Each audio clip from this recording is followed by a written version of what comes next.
Afternoon বন্ধুরা, তোমরা কেমন আছো? নিশ্চয়ই ভালো আছো, সুস্থ আছো আর আমার পাশে আছো।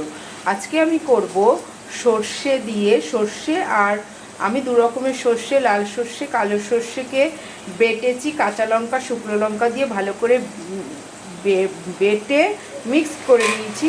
মেখে তারপরে আমি হলুদ আর নুন দিয়ে মাছটাকে ভেজে রেখেছি।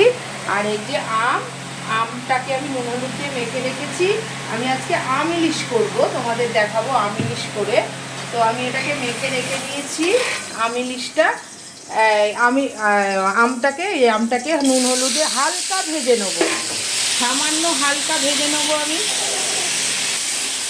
সামান্য হালকা ভেজে নিচ্ছি।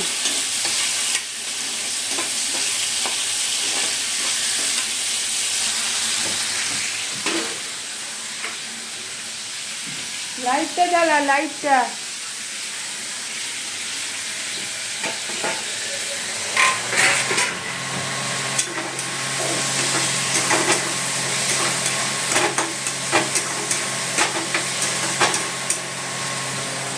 এটা বন্ধ করে দাও, এটা বন্ধ করো, এটা হ্যাঁ।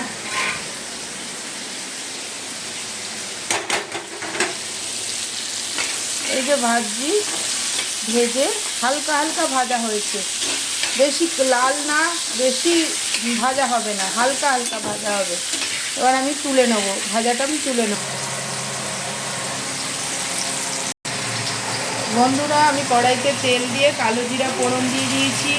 কালো জিরা ফোড়ন দিয়ে এবারে আমি মাছটাকে দিয়ে দেবো, এর মধ্যে কাঁচা যেটা মেখে রেখেছিলাম দিয়ে দেবো।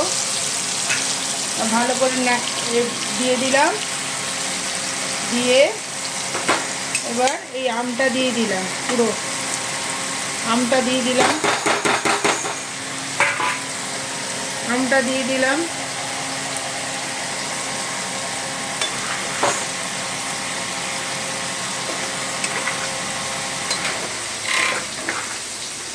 এবার ঢেকে দেবো লাস্ট যখন হবে। বন্ধুরা, আম ইলিশ রেডি হয়ে গেছে। আমি নামানোর সময় একটু চিনি দিয়ে দিয়েছিলাম, আপনারা দিলেও দিতে পারেন, না দিলেও অপশনাল। এই যে আম, এই যে আম, এই যে ইলিশ। কেমন হয়েছে জানিও, সাথে থেকেও পাশে থেকেও। Thank you.